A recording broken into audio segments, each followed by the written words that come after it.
À présent, nous allons nous occuper du stock. Euh, alors le stock, on va le faire vraiment en plusieurs étapes. On va faire d'abord la première chose, on va faire une fiche tout simplement qui va nous permettre de trouver les produits facilement. Donc dans cette feuille de stock, on va avoir une colonne référence, une colonne désignation, on va avoir un code TVA et un prix hors taxe, un prix unitaire, hein, bien entendu. Pour l'instant, on va avoir ça. On pourrait avoir une colonne euh, euh, quantité en stock, la quantité de produits, et le minimum qui déclenche obligatoirement une rupture, pardon, excusez-moi, une rupture de stock. Voilà. Donc on va créer ce tableau-là. Euh, pour ça, on va faire apparaître tout de suite, on va faire 6 produits pour commencer. Ce que l'on va faire, c'est que l'on va tout simplement faire apparaître toutes les bordures. Donc on va sélectionner de A1 à G7. On va aller dans Accueil sur la gestion des bordures et on va faire apparaître toutes les bordures. On va mettre en couleur notre première ligne qui est tout simplement notre en-tête de A1 donc à G1 avec la couleur celle que vous choisissez. On va centrer notre élément. On va agrandir légèrement cette feuille d'en-tête et aligner aussi verticalement, mettre en gras. C'est des éléments qu'on a déjà fait, mais ça fait toujours du bien de les revoir et de les revoir. On va réduire la colonne de référence, agrandir la désignation, réduire le code TVA, réduire le prix hors taxe, réduire la quantité et le stock minimum. Et on va agrandir un petit peu notre colonne de rupture. Alors, on va mettre des références. Je vais mettre.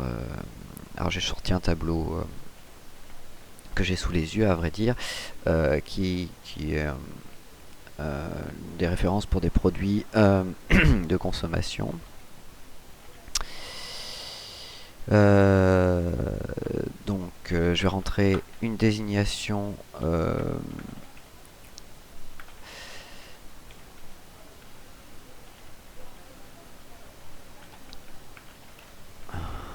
Hop.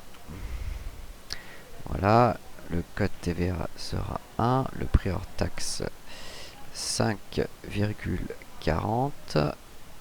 La quantité, on va l'actualiser à 100, notre stock minimum étant à 10. Ensuite, je vais mettre un élément avec hop, avec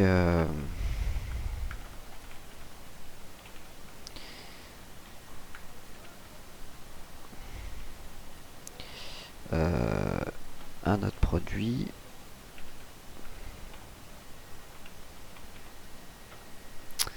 Voilà. Donc le code TVA lui va être à 2 et le prix reste identique. Quantité, on va l'initialiser à 100. Stock mini 10. On va mettre un troisième produit.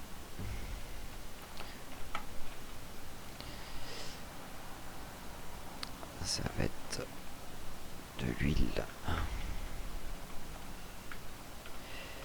vierge.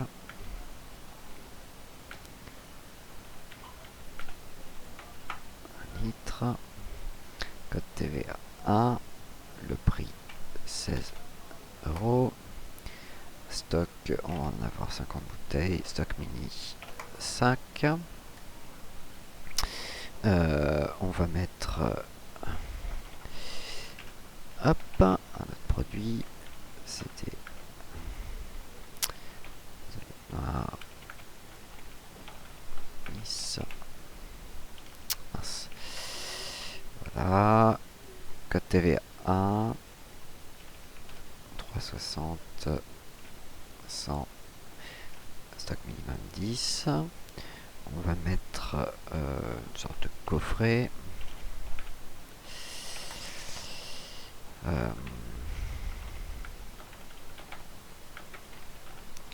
Un code TVA, ça va être 2. Ça va coûter 148 €.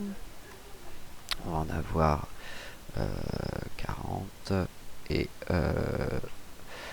le stock mini sera 5. Et on va créer enfin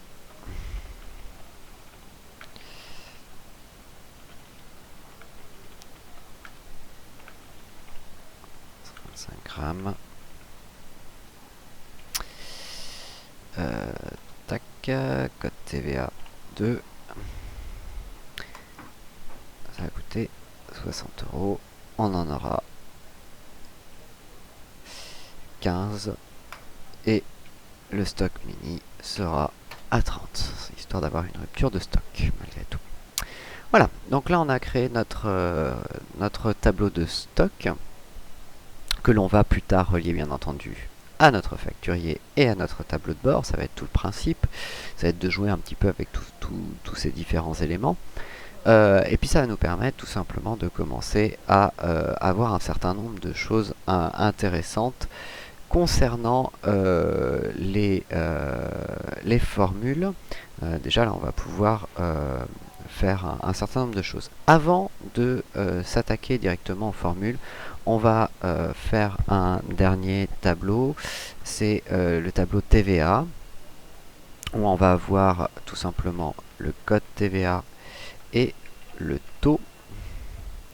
Voilà, on va créer ce petit tableau.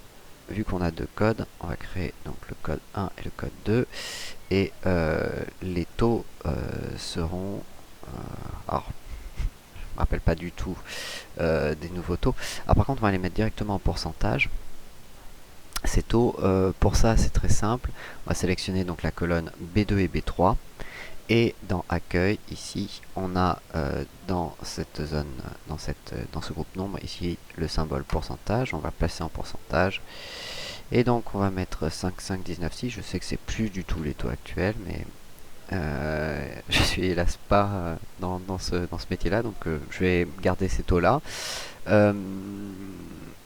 Et très important ici, vous avez vu quand j'ai mis 19,6, il me l'arrondit à 20%. On va travailler sur les unités. Donc pour ça, on va sélectionner toujours les deux éléments qu'on vient de faire là. Et on va, à l'aide de ces deux boutons, tout simplement, rajouter des chiffres après la virgule pour avoir 5,50 et 19,60 dans nos taux. Voilà, on va centrer tout ça, histoire que ce soit plutôt bien présenté. Dernière chose, bien entendu, c'est vrai que je ne l'ai pas fait tout à l'heure, on va gérer aussi les unités pour le prix hors taxe. Pour ça, donc, on va sélectionner la colonne D. Pour sélectionner la colonne D, c'est très simple, on clique sur la colonne, sur le nom de la colonne, et toute la colonne va être sectionnée. Et dans accueil nombre, dans la liste déroulante standard, ici, on va tout simplement sélectionner, non pas standard, mais monétaire, qui va nous permettre de passer notre chiffre dans un format monétaire. Voilà, cette fois on y est, on va pouvoir à présent commencer à compléter tout notre facturier. Voilà, donc suite à la prochaine vidéo.